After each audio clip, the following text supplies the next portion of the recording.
Yeah, thank you, and thank you for having me. I am unbelievably jealous of you all sitting there in the Gold Coast at Palazzo Versace.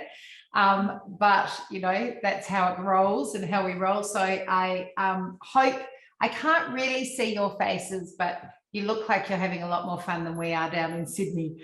I thought I'll just kind of go straight into the presentation. What's really good, and I know having worked with Coraggio groups before, you guys are pretty good at not holding back. I've got significantly more material with me that I would ever be able to cover today. So as we go, if you've got any questions, any comments, anything you want me to cover that you think I haven't, please just kind of shout out, and I'll address it, because obviously I want to make sure you get as much as you can from today. So please don't hesitate to ask me some questions. So I wanted to talk to you today about personal branding and what it means, what a personal brand is, what it means, how it can have impact to your business, and then really looking at this concept of the business of being you. You can't really do that at the moment without taking 2 minutes to have a look at 2020 and now 2021. And what I want to highlight there, and of course Queensland is in a different position to other parts of Australia, but you're not in a different position to the rest of the world. And in fact, I was looking at a wellbeing survey that was run by the Wellbeing Institute of Australia yesterday, that's saying that 91% of Australians, and it was a good sample, 20-something% of the people who had responded to it were from Queensland, are significantly anxious as a result of COVID. So what I wanted to do is touch on some of the elements of what this means in terms of branding for your organisation, and then bring it down into you as a personal brand as well. So we use a company, or all people in my industry refer to a company called Interbrand, which is kind of, when you read things that say Apple is the #1 brand in the world, that's Interbrand that does that math. They've been around for about 30 years. They're the leading consultant on looking at branding and marketing. And when organizations create a financial value associated with their brand, so when people like JP Morgan say, you know, the Apple brand is worth X million, they are referring to Interbrand. So Interbrand's insights at the end of the beginning of 2020, they haven't published the 2021 yet, were really fascinating. For the first time in a long time, they were really different. And they are US centric. Because the biggest brands in the world are US. So you've probably read this slide already. Really what it is that every single person that you interact with, your people in your organisation, have been impacted in some way, shape or form as a result of the virus. And also when this was written, because it was looking at 2020, it was looking at the US election, Black Lives Matter, a lot of things that were going on at the time. What that has meant in terms of branding is that we've seen this change of choice, where previously we had the choice to do a lot of things, have morphed to consent, and perhaps nowhere more so than in Australia, where we've seen consent to be ruled by political leaders that are state-based, that make decisions that suit their particular environment. And we've seen this idea of where we've traditionally been able to choose the way we do things. We've consented for others to make decisions for us. The same thing has happened with branding. So we're moving into this idea that our brands and the brands that we choose to interact with are part of who we are. So the relationships are morphing much faster into a deeper and more emotional engagement with the brand that we choose. And we're looking for brands that have shared values. We're seeing this coming through with all the climate change movement too. And the reason I have David Attenborough here is he's a really good example of a personal brand that's kind of almost had a reinvention lately, and he's become an even bigger brand than, you know, at the age of 90 something, than perhaps he was before. And that's because he has this very deep emotional engagement with us. So consumers, your customers, people who are part of your supply chain are looking for these deeper emotional engagements than they've had ever before. And it's this idea of morphing from choosing to work with a company or for a company to consenting for that company to be part of the world that they create. So that's kind of the big impact, the big sort of macro view of what we're going to talk about and how that comes down into the brand of your organization and also your personal brand as a leader within that organization. So what Interbrand came through with is there's going to be 3 big things that really dictate how brands position themselves in the next 5 or so years and maybe longer. The first is this concept of courageous leadership. So if you take that idea of consent, choice, evolving into consent, then I'm looking for someone to lead me out of this. I'm looking for someone who's going to say to me, we've got the answers, don't worry about it, we've got it sorted out, our supply chain, we're sorting that out, whatever it might be, but I'm going to lead you and just kind of give you the solutions to walk through. So when people are anxious, they look for leadership. Inspired engagement, so organizations and individuals that inspire people to want to be part of them. So that means big iconic moves, and we've seen things like Nike with the Copernic branding program, or big iconic moves as a leader of your organization, all the way to really small moves like, you know, those really kind of kindness parts of humanity, thank you notes, reaching out to people, are you okay, those kind of things. So inspired engagement's really big, and relevance. Relevance is always important for brands, like, you know, maintaining your position as an organization and as an individual as you're moving into business, to say, you know, we're still here, we matter, these are the things we do. So that's kind of a universal thing, but making the choices that people make more meaningful. So that's kind of the macro environment that we're sitting in from a branding perspective, and you can't really look at brands without having a 2-second view or a quick reflection on how we got to today. Now I'm going to step into kind of explaining what a personal brand is and some of the things, tools and tricks that you might like to use as a leader in your organization as you try to establish your own personal brand and how that reflects into the organization. So perhaps the best description of a personal brand is Jeff Bezos's, where he says your personal brand are the words people use to describe you when you're not in the room. So if you start to think about the kind of words you'd like someone to use, and then you kind of work backwards and say, okay, if I want someone to say, wow, she was innovative and creative and had lots of energy, that person looks, acts and feels very different to if I want the words to be, you know, she had great insight, judgment, she was clearly methodical and organized. That person is a very different visual interaction. So we look at these kind of 3 elements of our personal brand when we're starting to think about forming it. The first is being distinctive. So it kind of goes back to authenticity. If you remain true to who you are in terms of your leadership style and your personal brand, you will inherently stand out from other people because there's no one the same as you. The second one is this deliberate, and you'll hear me use that word a lot. Your personal brand can be any brand you want. You just want to be deliberate about it. So my example of, you know, what are the words you want someone to use to describe you when you've left the room? Then taking a really deliberate choice to drive those words into them. And sometimes that can even include using those words. So describing yourself to someone is a great way to start influencing and biasing the way they perceive you. And that last point is this coherence. So making it really easy to understand who you are and what you stand for, whether that's as a reflection of the organization you lead or as yourself. So what do you stand for? How do you present that? So Richard will start chuckling. My number 1 strength is fun, humor and playfulness. If you could see me in full regalia, I'd be jumping around your room. I've got all my bright orange Coraggio on. If you Google me, you can see that kind of brand is quite strong all the way through. So you start to tell people very deliberately what your story is, and you make it coherent for them to understand. If we want to think about how brands work, all brands have 2 components to them. So this is the same for your corporate brand as it is for your personal brand. So they have a functional part to them. So you can't have a brand unless it does something. So on this page, Coraggio provides leadership boards for, for leaders.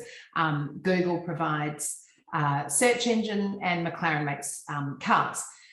The functional component of a brand is the least competitive part of the brand. The piece where the competitive element comes in, the difference between a good brand and a great brand is the second component of a brand, which is the emotional component, how that brand makes me feel. So if you think of, I'm sure a number of you in the room have children or have been exposed to children at some point.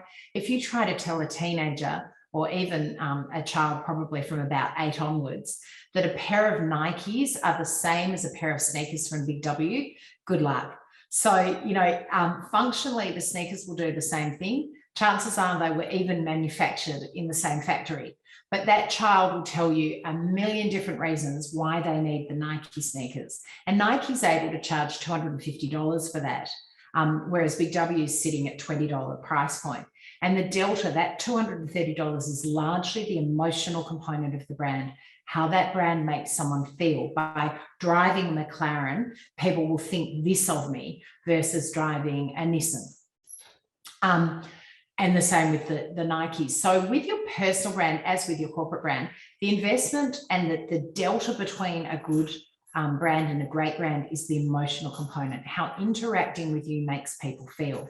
So I'm going to talk today about that because in terms of the function of your brand, you all have organizations. I suspect they're all fairly successful. That's why you're part of Coraggio.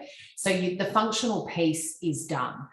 You've got that up and running. The other thing that's really important when we think about when we describe ourselves to people, and if you think of your bio or your CV, we tend to describe ourselves functionally. We tend to say, I have an accounting firm that specializes in audit.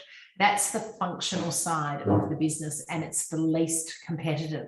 If we start to describe ourselves in terms of our strengths and the emotional side of us, we start to carve out what makes us unique and different.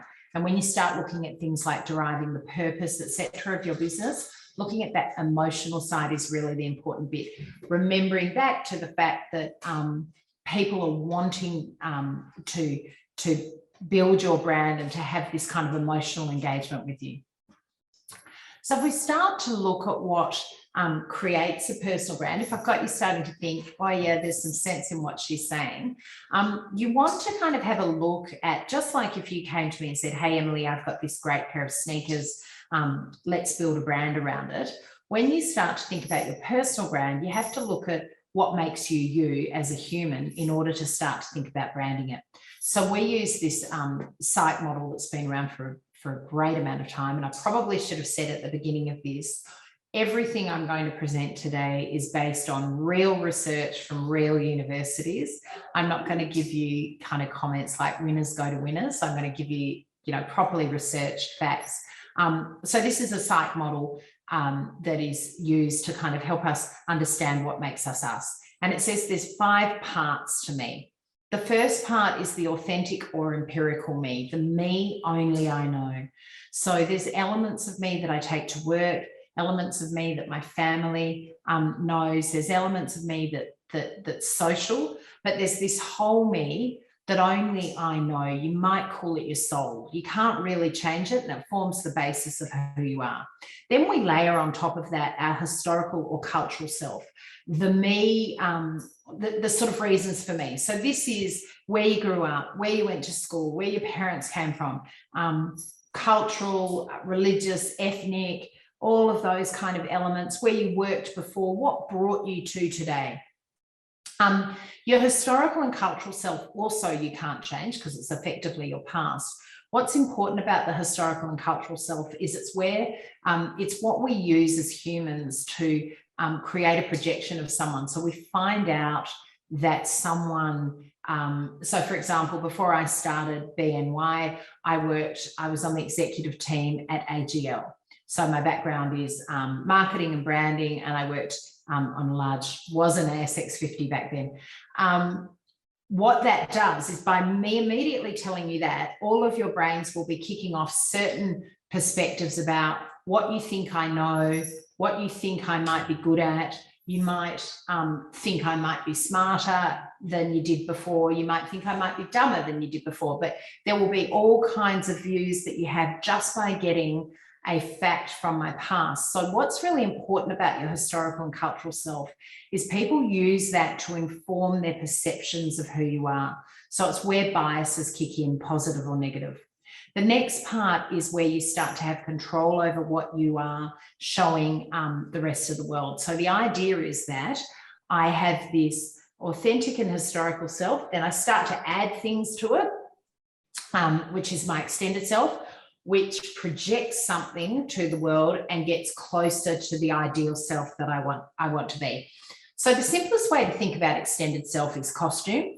And for those of you who are NRL fans, I'm sitting here in Redfern, and if I look outside, it's a sea of red and green at the moment, because I think there's a few people around here who think they might be winning on Saturday. Sporting clothes, like wearing sporting jerseys, is a great example of extended self. When someone puts a Rabbitohs jersey on, they are projecting to the rest of the world that, you know, that they are a Bunnies fan, and that that's part of what their ideal self is. The extended self is much broader than that, though. So your extended self is your company, is your family, or the people that work for you. And you'll know yourself, no matter how good you are and how much you focus on things, if someone in your team does something really good for a client, then the whole organization benefits, including your personal brand. But if there's someone on your team who doesn't deliver with a client, your client will ring you up and say, well, I don't care, they're part of you and you need to fix it. So the extended self is quite interesting, because there's elements that are so key to what your personal brand is that you don't always have control of. And the extended self can go on forever. Like, this is quite an infinite thing. There's, you know, it's the car you drive, it's where you live, it's the club you belong to, it's whether you do or don't have children, whether you do or don't have pets. You're starting to build with the extended self the story of who you are and the person and the brand that you project to the community as a whole. Has anyone got any questions so far? Because I can, you've probably worked out I can just keep talking, and I'm happy to. Anyone got any comments they want to make? I don't know if that helps me going like that. Like, I could feel like I can see you. All good? Okay. Please do jump in if you've got any questions. Okay. So I referred to biases and said that we have biases based on our cultural and historical self. And I wanted to introduce you to, like, actually the science of biases, because they're really interesting. This is a study that was invented, or a test that was invented in 1920 by a man called Edward Thorndike, who actually taught Sigmund Freud. He's the father of modern psychology. And no one ever, anywhere in the world, has failed it. And it says, I'd like you to meet Alan, who's intelligent, industrious, impulsive, critical, stubborn, and envious. I'd like you to meet Ben. Ben is envious, stubborn, critical, impulsive, industrious, and intelligent. You would have worked out all the words are the same. Without fail, everybody likes Alan better than Ben. And the reason is that Alan leads with his strengths. So humans place exponentially greater importance on what they see first. So they will always value someone on the first things that they see. And even more importantly, there's a halo effect. So what happens is someone meets Alan and they work out that he's really clever and he's really hardworking. When they get to the first potentially negative characteristic, impulsive, there's a positive halo effect from the two strengths. So they go, of course he's not impulsive. He's just so clever and hardworking that he's got lots of ideas firing off all the time. And he's not critical. He just doesn't suffer fools. So there's this positive bias placed over Alan's negative characteristics because of seeing the strengths and our first impression. Ben is the other way around. So we meet Ben, he's envious, he's stubborn, he's critical. Most of us can't be bothered going any further with Ben. Most of us go, I've had enough of Ben. I wonder if we've got any Bens in the audience, but if we do, it's always a good chuckle. But what happens with Ben as well, by the time we get to the first positive elements, industrious and intelligent, they become sinister. So Ben's envious, stubborn, critical, impulsive, and he's really hard working at those things. So you don't really want to interact with him. And his intelligence is like an intelligence you want to watch out for. You can't trust him. So what happens is we create this, when we lead with our strengths, we create an ongoing positive bias. When we don't think about it and some of our negative character traits come up at the front, that will in fact negatively bias everything. So that whole thing about you can't repeat a first impression is unbelievably true. And in fact, only about 5 years ago, they actually measured, they're able to do a lot of things now with fMRI machines, which measure brain waves. They finally worked out exactly how long it takes to make a first impression. So I'm going to throw it to the floor. Anyone got any idea how long it takes to make a first impression? 5 seconds. 5 seconds? It's a lot less than that. Anyone want to go lower? 1 second. 1 second. So the fMRI tools and the study that was done out of Yale, I think, found that in 0.1 of a second, human beings to 90% accuracy across the human race can determine whether they trust someone, whether that person is kind, and whether they have power. And those three things, what is also interesting, it's called thin slicing. When they expand the amount of time that the person is exposed to the individual, they don't change their judgment. And they believe it's what makes us an apex predator. So it's a bit hard to demonstrate this, but I'm going to give it a go. If I came onto this presentation and I was sort of sitting there like this, and I said, you know, hi, Coraggio, it's nice to be here. And I know that's longer than 0.1 second, but even just the way I'm sitting, you can start and you do assess whether you can trust me, don't know, she's definitely got no power, don't know about her kindness. But if I was sitting here like this, hi, Coraggio, you know, you don't trust that person. It's just the way my head is and the way I'm sitting. You know, she's probably got a lot of power. She's not kind. I don't trust her. So if you think about it, and we play this game sometimes with clients, if you just go after this and just go and sit by the pool, which you're probably all allowed to do, and watch some people, even the way people walk, we very quickly can assess whether someone is a threat or not, whether they have power or not. So this, it's a skill, it's a very powerful skill. And it's something that you want to be aware of, because you can clearly dictate that you can be Alan if you want to, just by the way you enter a room, or the way you hold yourself or present to people. And what happens with that is we can also start to dictate how people read us and the assumptions they make about us with a number of other elements. And one of them is costume. So if we look at this page here, you've probably worked out all of the faces are Cate Blanchett. But if I said to you, and we've actually done this with groups of people, we've played, you know, personal brand bingo. If I described certain scenarios with you, pretty much everyone picks the same people, because remember I said this is a universal capability that we have. So if I said to you, on this page, today you've got a 2-year-old child that needs someone to take care of them, you need to give that 2-year-old to one of the people on this page. Most people pick the Kate who's on the middle row, far left. She looks a bit like a teacher. She looks like she might know how to take care of a child.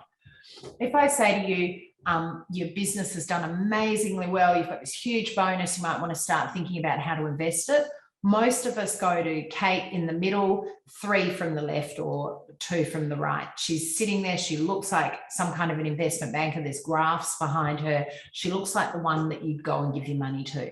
If I said to you, we're going to have a great night out tonight, let's, you know, have a huge party and end up at the casino, most of us pick bottom row, 2 in from the left, Kate. She looks like the one who's going to party with us. If I say to you, let's go and help someone who's less fortunate than us, most of us go and pick Kate, top left. She looks like she could perhaps benefit from some support. We don't know anything about these people. if I, and we've done this as well with clients, if I expand it and say, circle who votes Labor, circle who votes Liberal, circle who went to university, circle who's tried marijuana, circle who has children, we start to have this universal response to these individuals. And all that's different here is costume and background, which is important, given that I'm coming over Zoom, and I'm sure a lot of you are doing Zoom calls, the background will dictate a lot as well. So our investment banker, Kate, we choose her because she's got the graphs in the background. So if you do a lot of Zoom calls, make sure you think about your background. I'm actually working with a Coraggio member in Sydney as a result of my presentation in Sydney, just a quick plug there. And we were talking about this. She does fit outs for retail environments and has been doing her Zoom calls with just a plain background. And I'm like, well, you know, that's a really obvious place for you to be able to demonstrate, particularly in your space, because you're very creative, you should have a pretty cool background that can kind of show some of your skills. So remember the Kate slide, because you want to think about how you can project what you or your people can do, and that helps a lot. One other thing that I want to highlight here, and it might be a bit hard because I don't know how big my face is in your room, but if you have a look at Kate, the Kates that we warm to more have her mouth open, and the Kates that we don't warm to have her mouth closed. Now, Kate does that because Kate's an actor, and actors are taught this. When we do one-on-one work with people to help them build our presence, and this is one of the techniques we teach people. When we keep our mouth open when we're interacting with someone, and not sort of like, you know, dropped open, but if we're engaging with someone, if we keep our mouth open, in fact, you know what I'm going to do? I'm going to make myself really big so you can see me for a second. Can you see me? Yeah. If I ask you a question and say, hi, Coraggio, has anyone got any questions? If I keep my mouth open, what happens is I can create a connection with the people that I'm working with. And this is the same, this is a great trick for those of you with teenage children. It's a really good trick when you want someone to think that you're listening to them. When the mouth is open, it keeps a connection open. But if I say, has anyone got any questions? That person shuts it, right? So it's a great negotiation skill. Mouth open, mouth shut will keep the connection open with the person that you're trying to interact with, or can shut it. So it's a really good skill and tool to kind of take away and try with people. And you can see it because Kate does it. It is an acting technique, but using that can create that connection when we're interacting with people. Sorry, I wanted to just expand on costume for a second, because this one always creates some questions, particularly with Coraggio people, is the idea of, you know, suits or formal dress, or dress as a reflection of what you do versus casual dress. And we talk about the concept of costume when we're talking to people about their personal brand. So how do you use your costume or your staff's costume to project what they're capable of?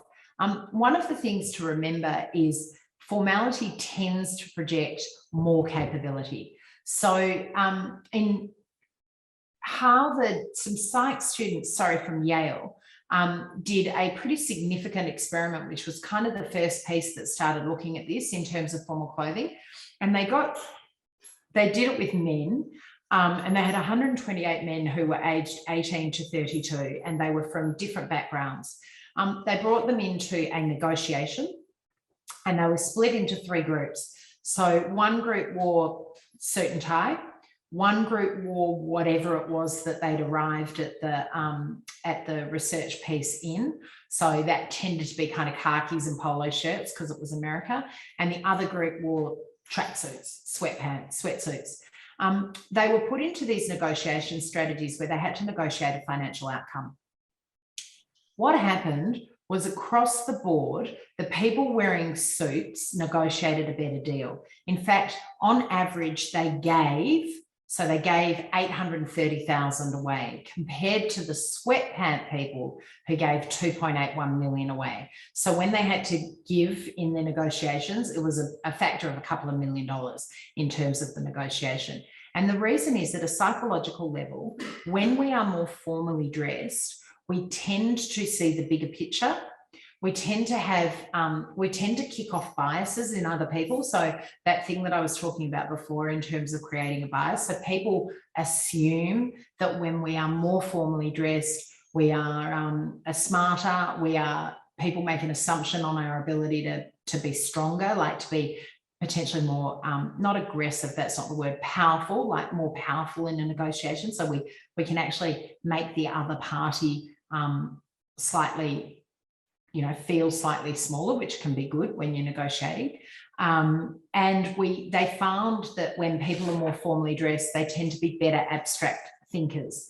And if you think about it, Savile Row in London, Savile Row started by making military uniforms. And there's a reason why military the world over invests a great deal of money in particularly the dress uniform. It's all about making stature bigger, making people hold themselves a certain way, because it gives you essentially greater presence. So you want to think about when you're working with your teams, what their costume is in terms of their presence when they're interacting with clients. And of course, the costume does have to reflect what it is they actually do. Are there any questions on that one? Because that one usually gets a ton of questions. Does anyone have anything they wanted to ask there? Yep. Yep. Brad said we never dresses in tie, whatever. When the guy from Facebook, he's always casual. Yep. Most successful. So Mark Zuckerberg, it's a great question. It's like he knew, I need to get the quote. It's like he knew what I was going to talk about. Mark Zuckerberg does always wear t-shirts, and it's called counter signaling. So the idea is that he has so much status that he can give some away. So it's very different when we see Mark Zuckerberg in a t-shirt than we see a junior staffer who's just wearing a t-shirt to work because they can't be bothered. So that's the first thing. It's about how much status you've got, and he counter signals. But Mark Zuckerberg, quote unquote, wore a tie to work every single day for 1 year in 2009. At the end of the year, he wrote this on his personal Facebook page, quote, "After the start of the recession in 2008, I wanted to signal to everyone at Facebook that this was a very serious year for us. Great companies thrive by investing more heavily while everyone else is cutting back during a recession. But great companies also make sure they're financially strong and sustainable. My tie was the symbol of how serious and important a year this was, and I wore it every day to show this." He also then in 2018, when he was put in front of Congress, wore a suit and tie every day. So what Zuckerberg does is counter signal, but when he wanted people to think of Facebook as a very serious company and one that would make it through the GFC, he went back to wearing a suit, and he wrote about it and he wore it every single day. So the idea is, again, it depends on what your business is. And initially he was counter signaling. He was saying, we're against, we're not a big company. We're not, we're renegades with startups, but Facebook is far away from being a startup now and is morphing, and he's behaving in a very different way. And he's in a lot of other places where he has to perform and be taken very seriously. And you've seen that change in his costume. Yeah, another comment? If you are hosting people at an event that is outside of your typical work environment, say for example, you're taking them to the football, do you dress down for the occasion, or do you continue to be in your normal attire that's appropriate for your work? How does it work? It's a great question. So again, it comes down to your personal brand and what it is you want to project. So when my personal advice is you can always take a jacket off. You can always take a tie off. You can't find one when you don't have one. So that's the first thing. It's always better to be slightly overdressed than underdressed. When you have made an effort in your costume, it creates, it's reverential towards the customer you're hosting. Often, if you're if you say we're taking someone like a Lindsay Fox to a box at an office, and he's rocked up in his, because he would be counter signaling like Zuckerberg, he's rocked up in his super casual clothes and you've dressed the same as him, you run the risk of challenging at it, you know, kind of trying to position yourself as equal status, which may be, back to that deliberate word, that may be what you want to do in that particular environment. So it comes down to how you want to be, how you want to project yourself. I do think personally you are always better off being overdressed than underdressed. But obviously, if you're taking someone to the footy, you might not be wearing, you know, a full suit, or as a lady, you might not have full high heels and, you know, your hair all done up, but you could certainly kind of take it down a notch while remaining smart. It's about giving status to the other person. So when you bother to present in a certain way, you are essentially telling the other person that they are worthy of that. So that gives them status. Did that help answer that question? Yep. Any other questions about, yeah? Yes. It was more about the mouth open with conversation whilst listening to someone. I just noticed that, for example, I was just reflecting on it, and I noticed when I have my mouth open, if I'm listening to someone, that they feel like I'm about to say something, and it's almost like the conversation becomes a bit static because I feel like I'm about to cut them off. With actors who research that sort of thing, is that something that you notice too? Like, is there, I'm probably being a bit too pedantic here, but is there how much you have your mouth open or your mouth closed that impacts whether you're about to say something or whether, It's a great question. The mouth open thing comes from, and actually I'll get you all to do it. If you close your mouth and kind of clench your jaw, you'll notice, and then let your mouth just drop, and then shut it again and let it drop. You'll notice that in order to shut your mouth, we actually use muscles. So what this relates to, when we read other people's presence, which includes the kind of thing that I was showing about, you know, me sitting like that versus me sitting like that, what we read is actual physical tension. So we look at how people hold themselves. And, you know, I was saying, if you go by the pool and you see how people walk and things, you'll make judgments about them. What you are noticing is how, you know, the person walking like that versus the person walking like that. It's all physical tension. So it's the same with our faces. So when we shut our mouth, we actually have physical tension. We're actually using muscles to keep our mouths shut. And if you think about young children up to about the age of 5, they naturally have their mouth open all the time. It's like we're actually meant to kind of sit sort of just, if you just kind of let your jaw drop, that is the natural place it's supposed to be. So it's really weird. It's culturally, we're taught to close our mouths. We're taught to, you know, not speak unless spoken to, don't interrupt, all those kind of things. And so in Anglo-Saxon culture, that tends to end up being close your mouth, you know, don't sit with your mouth open, you'll catch flies, all those kind of things.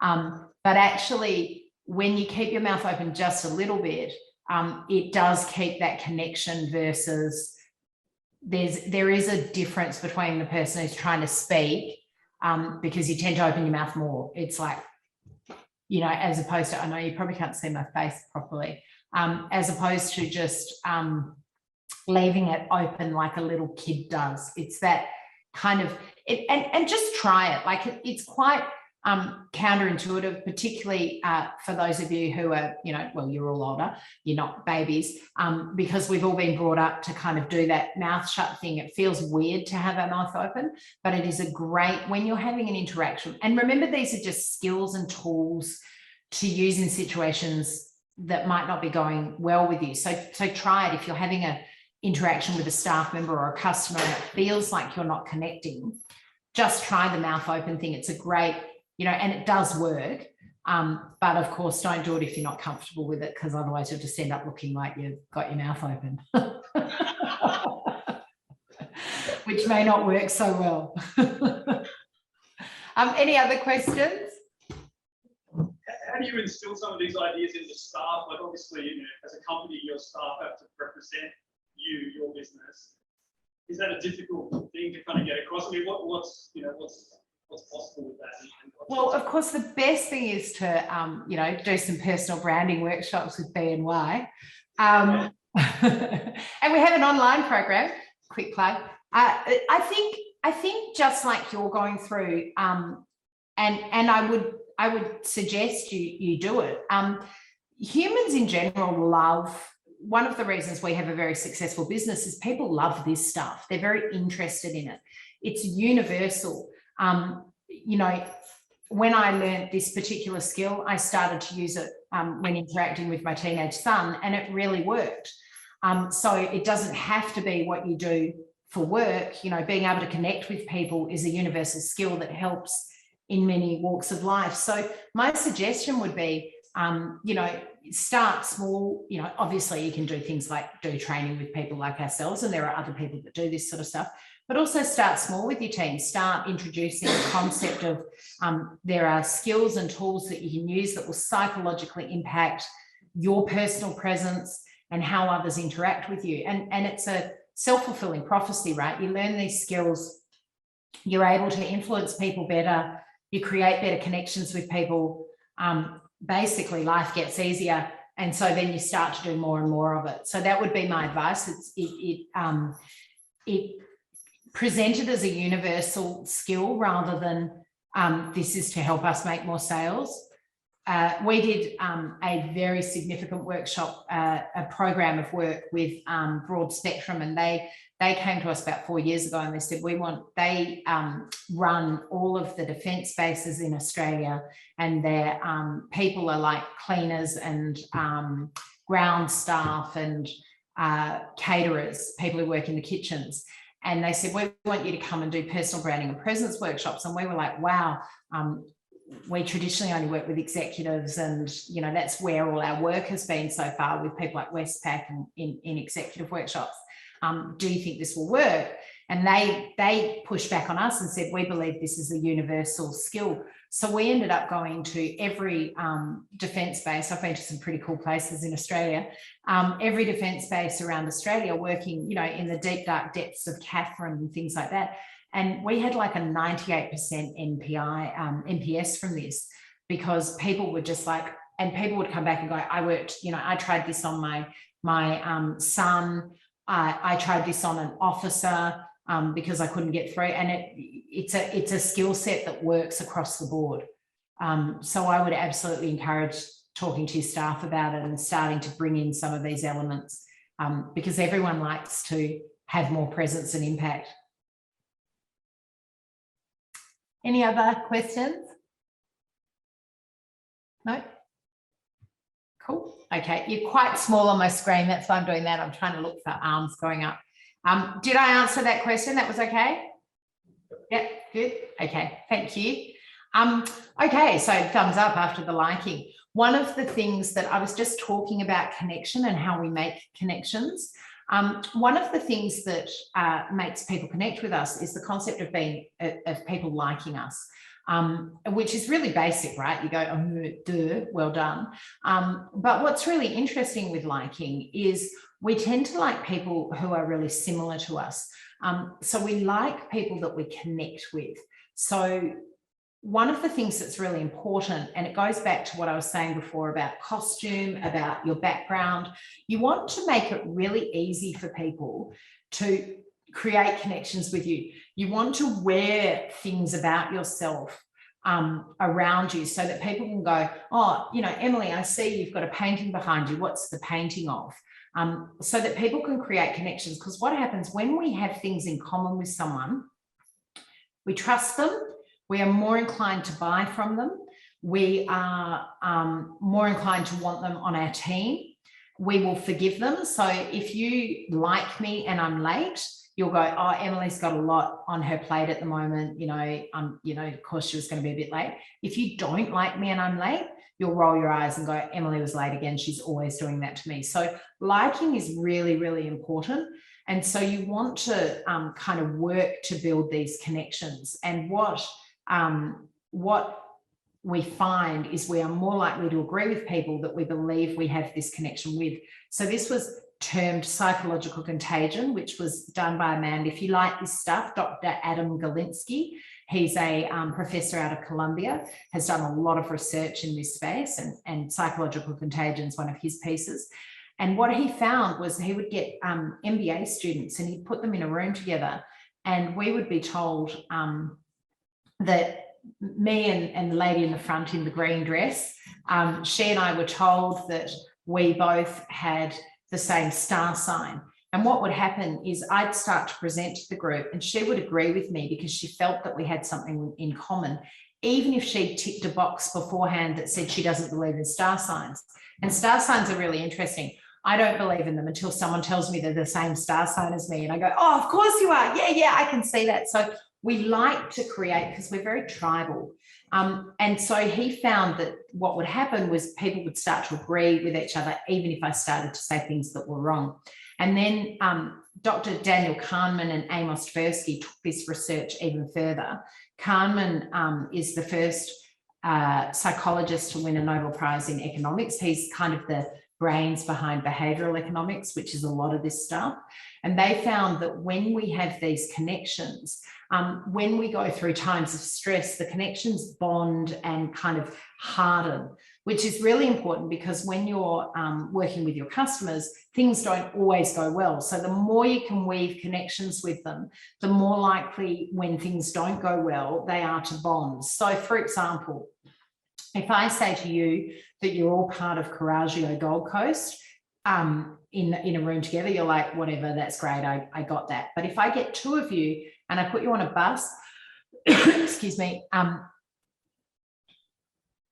that's under terrorist attack in Sierra Leone, and I say you're both from Coraggio and you don't know each other, you will protect each other over and above other people. So because you will have that common ground. Oh, we're both from Coraggio, we're both from the Gold Coast.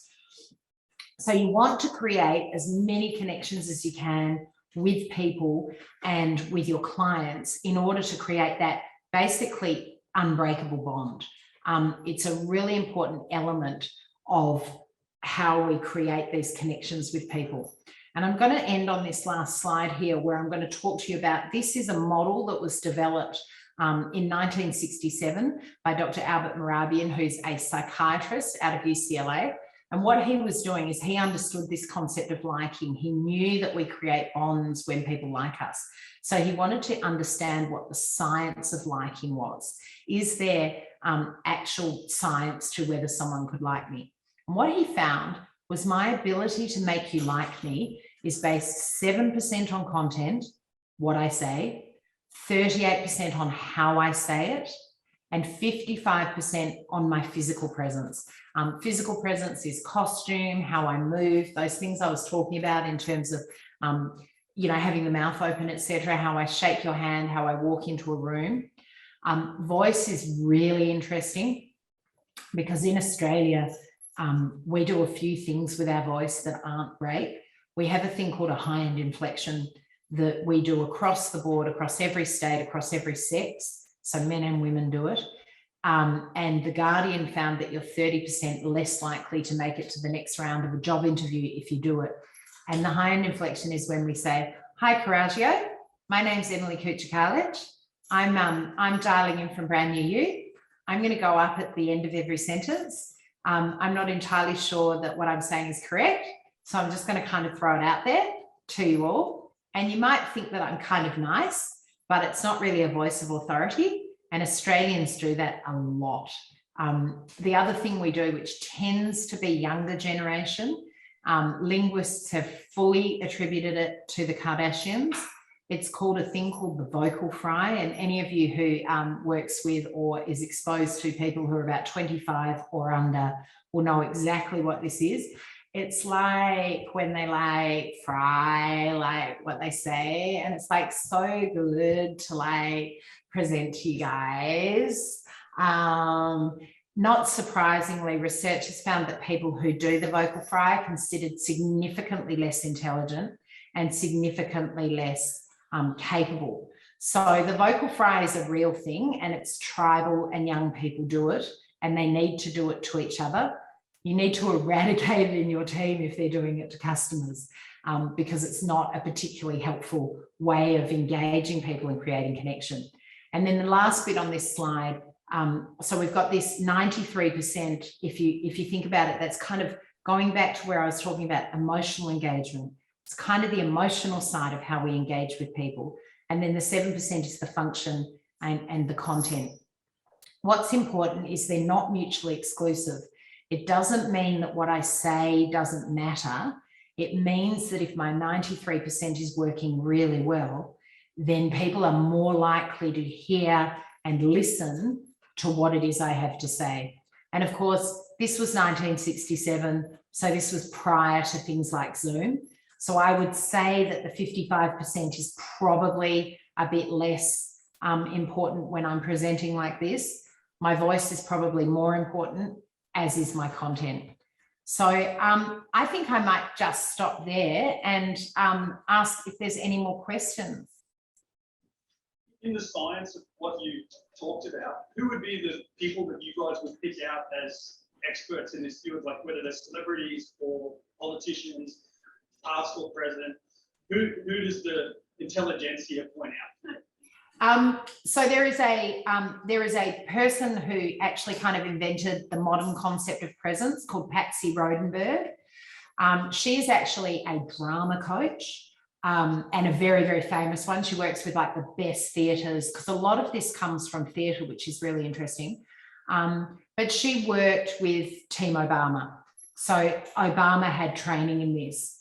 I think if you think about someone like Obama, irrespective of what you think of his politics, he had unbelievable presence and was very good at the way he presented, very methodical. If you think about when he used to come on stage and do State of the Nation, he'd sort of walk on, take his jacket off, roll his sleeves up, very deliberate and calm. So he is highly regarded in this space. Not Joe Biden. Look, you know, he's, you know who was brilliant at it? Trump won on that 93%. Trump wore physically large clothes to make himself bigger. He wore a costume. He had this big, strong, you're going to love it, you're going to love it, you're going to love it. He won the election on 93%. And Hillary lost it because she fought as a politician on the 7%. The problem with Trump was his 7% was really skewed. But he understood the concept of personal branding and really did. He made a business out of brand Trump. So he's a really interesting case study in personal branding gone bad. And a lot of the worst people in, and I wouldn't put Trump in this bowl, but a lot of the, you know, the most successful tyrants of history were experts in personal branding. They wore costume, they talked a certain way, they had a consistent look and feel. If you think of all of the worst people that committed the worst crimes, they all were really, really good at personal branding. And that's a really weird place for me to go off, and I do not recommend that you model yourself on those people. But if you're very, very good at this, you end up in a very, very powerful position, and then you can do good or bad with that. Sadly, I can't think of an Australian leader that is much top at this. Frydenberg, potentially. We seem to not have great speakers at the moment. Big Hand Dan in Melbourne is a bit unusual. Mark McGowan is an interesting person in the way he presents, but it's quite hard to have this conversation rationally at the moment, given what lots of states are going through, and given that I'm from Perth and I can't see my parents ever again, which is, you know, but he's quite interesting. But Patsy Rodenberg is probably the best place to start if you're interested in this, as she does lots of videos and things, and she is an absolute expert and lives and breathes this, and worked with people like Obama. That was a curly question. I've gone everywhere I shouldn't have then. Richard's like, be quiet, Emily. Any other questions? Just quickly, what's one thing that that you sort of see that someone could do the first time you sort of meet them, or that lowers your standards of them? I'm so sorry, I half heard that. One thing What's one thing that someone could do when you say you first meet them that would lower that level of, say, intelligence and things like that? Yep. Again, a little bit hard to show on the phone over the screen, but remember I said that it's 0.1 seconds when we meet someone. The most important thing you can do in any meeting when you first meet someone is think about the way you enter the room, the way you move into it. And there's a couple of things to think about. The first is to stop at the door or the entry point, literally take a breath, and think about, it's a technique called the 3 entrances technique. In your mind, pretend you come from somewhere really great. Because what happens, it's that Harry Met Sally thing. You walk in looking like you've just had the best time, and the person immediately goes, oh, I want to know what she's on. As opposed to rushing into a room from a last meeting. You know, when people come in like that. The other thing is think about how you walk. So we all walk differently. And remember, I was referring to tension in our bodies. We all walk differently. And so that gives off a lot of things. So this sounds really weird, but if you kind of try it, you'll understand what I'm talking about. Try to place the energy in your heart. What that does is it puts you into this way of walking that's kind of really kind and very, very open, which what we think of as confidence is people who are open and comfortable in their bodies. So if you can kind of get to that door or that entry point to your first meeting with a potential client or someone who you want to influence, draw a breath, grab yourself. I've just been somewhere awesome. It's that kind of Superman pose kind of concept. And then kind of put your energy into your heart. Rodenberg talks a lot about this. And you walk in what we call neutral, which is a very open way, and people naturally warm to you. So that's probably my best tip. It's a bit hard to show you, but I could show you and it would look different. Any more questions? Emily, that has been fabulous. Thank you so much for your time. Next time we book you in, we're going to book you in for a couple of hours if you don't mind. Thank you. And hopefully I'll be there. I can't wait. Pleasure. And I'm sure everyone would like to say thank you with a round of applause. Thank you. Thank you so much for having me. All the best for the Rabbitohs. Thank you. Bye-bye.